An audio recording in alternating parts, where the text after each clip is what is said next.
Is there just kind of a sense maybe in the locker room that like some of the success you've had over the last week could prove to be your big breakthrough or kind of maybe a turning point for you guys for the rest of the season?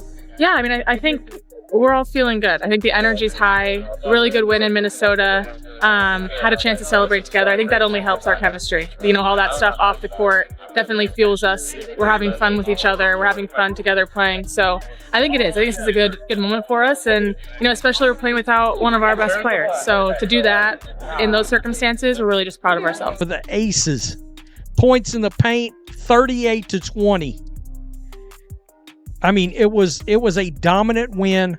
What if I told you the so-called unbeatable Las Vegas Aces just got humiliated by a team they hadn't lost to in 9 years, and it happened without Caitlin Clark even playing? That's right, the Indiana Fever didn't just win, they absolutely dismantled the defending champions in front of the entire basketball world, and no amount of whistles, hype, or MVP shine could save the Aces from what came next. This wasn't a fluke. This wasn't luck. This was a total system collapse by Las Vegas, and a breakout statement from a Fever team that just rewrote the power structure of the WNBA. From Lexie Hull locking down Aya Wilson, to Kelsey Mitchell torching defenders with 25 points, to Natasha Howard playing like she was on a mission, this game had everything. And the best part? Caitlin Clark led from the sidelines, never touched the ball, and still managed to fire up her entire squad. But here's where it gets wild. While Wilson racked up free throws and the refs tried to tip the scales, the Fever responded with lockdown defense and surgical offense, holding the Aces to their worst shooting night in 15 years. Think about that. This wasn't just a loss for Vegas. It was a wake-up call for the entire league. So what really happened behind the scenes? How did the Aces fall apart this badly? And what does it mean for the WNBA's future now that Indiana has officially arrived? Stay tuned, because we're breaking down every angle of this historic upset, every dirty play, every blown whistle, and every moment that led to the biggest statement win of the season. In a game that many anticipated would showcase the reigning WNBA champions flexing their dominance, the Indiana Fever delivered a stunning reversal of expectations, crushing the Las Vegas Aces 81-54 in what can only be described as a defining performance for a team long dismissed as underdogs. This wasn't just a win, it was a message, and that message was clear: the Indiana Fever have arrived. The most shocking part? They did it without their franchise star Caitlin Clark, who watched from the sidelines due to injury. For a franchise that hadn't beaten the Aces in their last 16 meetings, this was not only a victory on the scoreboard but a seismic psychological breakthrough. The Fever came out swinging from the opening tip, jumping to a 21-4 lead by the end of the first quarter. From that moment forward, they never looked back. Indiana shot over 53% from the field in the first half while holding the Aces to an abysmal 24%. By halftime, the score stood at 46-24, and even the commentators struggled to hide their disbelief. The Fever weren't just executing plays, they were dismantling a dynasty. The game underscored a team hitting its stride with perfect timing, bolstered by a core of young stars who have finally found their rhythm. The game took a dramatic turn in the third quarter when Lexie Hull found herself at the center of a moment that would encapsulate the growing tension on the court. Known for her grit and defensive IQ, Hull boxed out Aya Wilson in textbook fashion, creating space and securing a rebound with clinical precision. But Wilson, the reigning MVP and frequent recipient of favorable calls, came barreling over Hull's back in what appeared to be a clear foul. Shockingly, the officials ruled it a jump ball, a decision that sent head coach Stephanie White into a visible fit of rage on the sideline. This moment, broadcast live for all to see, symbolized the kind of officiating that had been plaguing the Fever all night, where effort and clean play were being punished while sloppy aggression was rewarded. But rather than unravel, Hull doubled down, responding with even tougher defense and relentless hustle. The missed call became a catalyst, galvanizing the Fever instead of breaking their spirit. The team locked in even tighter, pushing the tempo and executing with a vengeance that made clear they weren't just playing for a win, they were playing for respect. Meanwhile, the Aces were unraveling under the weight of their own hype. Outside of Aya Wilson's 29 points, most of which came from an extraordinary customary 13 trips to the free throw line. The rest of the Las Vegas roster looked completely out of sync. Chelsea Gray, once heralded by pundits as superior to Caitlin Clark, finished with just 2 points, 1 assist, and 5 turnovers. Her night was a complete disaster, emblematic of a team that had grown complacent at the top. The Fever's defense forced 17 turnovers and held the entire Aces squad to just 26% shooting from the field, their worst offensive outing in over 15 years. The disconnect was visible in every possession: mistimed passes, forced shots, and a lack of cohesion that made the Aces appear as though they were meeting each other for the first time. Meanwhile, the Fever looked like a unit that had been forged through adversity. They rotated on defense with surgical timing, crashed the boards like their lives depended on it, and communicated with the kind of intensity that championship teams thrive on. From the sidelines, Caitlin Clark was every bit the leader her team needed her to be. Although she didn't play a single minute, her impact was undeniable. Cameras frequently caught her on her feet, cheering, directing, and celebrating every big play with the kind of energy that is infectious. Her presence helped elevate her teammates' confidence and maintain a winning mindset throughout the game. Clark's role as a vocal leader showed maturity beyond her years and reaffirmed why she is considered the face of the franchise. Her joy, passion, and unwavering involvement kept morale high and the team locked in, even in moments where officiating errors could have shifted the momentum. While Wilson's stat line glittered with numbers, it was Clark's leadership from the bench that truly shone in the intangibles, proving that value in basketball isn't always measured in points or minutes played. Indiana's offensive attack was a masterclass in balance and execution. Kelsey Mitchell led all scorers with 25 points, including several timely threes that snuffed out any hopes of an Aces comeback. Aaliyah Boston added 20 points and 7 rebounds, establishing herself as a dominant force in the paint. Natasha Howard was relentless on both ends, finishing with a double-double and earning the Commissioner's Cup MVP. It was a total team performance, the kind coaches dream of. Every player who took the floor contributed, from rookie contributions like Timpson's shot blocking to Sophie Cunningham's timely steal and bucket. The ball movement was crisp, 24 assists on 31 made field goals, and every possession seemed to flow naturally into the next. This wasn't just basketball, it was art in motion, a display of unselfish play and relentless effort that completely neutralized the Aces' defense. The Aces, on the other hand, seemed to implode as the game wore on. Their body language shifted from confident to confused to defeated. Bench players looked disengaged. Veterans like Chelsea Gray and Kelsey Plum couldn't find their rhythm, and Becky Hammond's attempts to rally her squad fell flat. The Aces were supposed to be the league's gold standard, a two-time champion touted for their depth and consistency. But in this game, they were exposed. Every weakness was laid bare by a Fever team that refused to let up. The defending champs finished with a collective 16.3% shooting from anyone not named Aya Wilson, a stat that speaks volumes about how comprehensively they were shut down. It wasn't just an off night, it was a total systems failure. As the final quarter began, any illusions of a Las Vegas comeback were quickly put to rest. The Aces scored just 7 points in the entire fourth quarter, while the Fever continued to execute with precision and hunger. Whether it was Mitchell pulling up for another dagger 3 or Boston muscling her way to another and one, Indiana played like they were still behind, not comfortably ahead. That mindset, to keep pushing no matter the score, is what separates good teams from great ones. By the time the buzzer sounded, the Aces looked shell-shocked. The scoreboard read 81-54, but the emotional margin was far wider. The Fever had systematically dismantled the defending champions and done it with flair, passion, and undeniable skill. What made this victory all the more significant was the context. The Fever had not beaten the Aces in 9 years. They were missing Caitlin Clark. They had every reason to crumble under the pressure and narrative of playing a dynasty. Instead, they rewrote that narrative. They flipped the script, and in doing so, they may have permanently altered the landscape of the WNBA. This wasn't a fluke or a one-night upset. It was the culmination of steady growth, internal belief, and the emergence of a true contender. This was a blueprint for how to take down a powerhouse, with preparation, discipline, and heart. In post-game reactions, head coach Stephanie White didn't hold back. Her visible frustration with the referees boiled over during the fourth quarter when she received a technical foul for protesting a series of questionable calls. But far from derailing the team, her passion seemed to fuel them. White's intensity was a reflection of a squad tired of being overlooked, tired tired of the bias and ready to be respected. Her players responded with their most complete performance of the season. From first to final whistle, they executed her game plan with remarkable consistency, proving that coaching, when combined with effort and talent, can overcome even the most lopsided officiating. The final insult to the Aces' injury came in the form of cold, hard stats. Despite Wilson's 29 points, the rest of the Aces failed to even crack double figures. Dana Evans went 1 for 10. Jackie Young was invisible. The supposed star-studded depth of Las Vegas collapsed under the weight of Indiana's relentless defense and cohesive team play. The Fever dominated points in the paint, points off turnovers, and second-chance opportunities. They simply outworked and outthought the Aces in every aspect of the game. And they did it with class. No showboating, no theatrics, just pure, disciplined basketball. In conclusion, the Indiana Fever didn't just beat the Las Vegas Aces, they exposed them. They turned a regular season matchup into a league-altering moment, one that will be remembered as a turning point not just for Indiana, but for the WNBA as a whole. With Caitlin Clark soon to return, the Fever are no longer building, they're built. And this league better take notice, because the team that just humbled the champs is only getting started.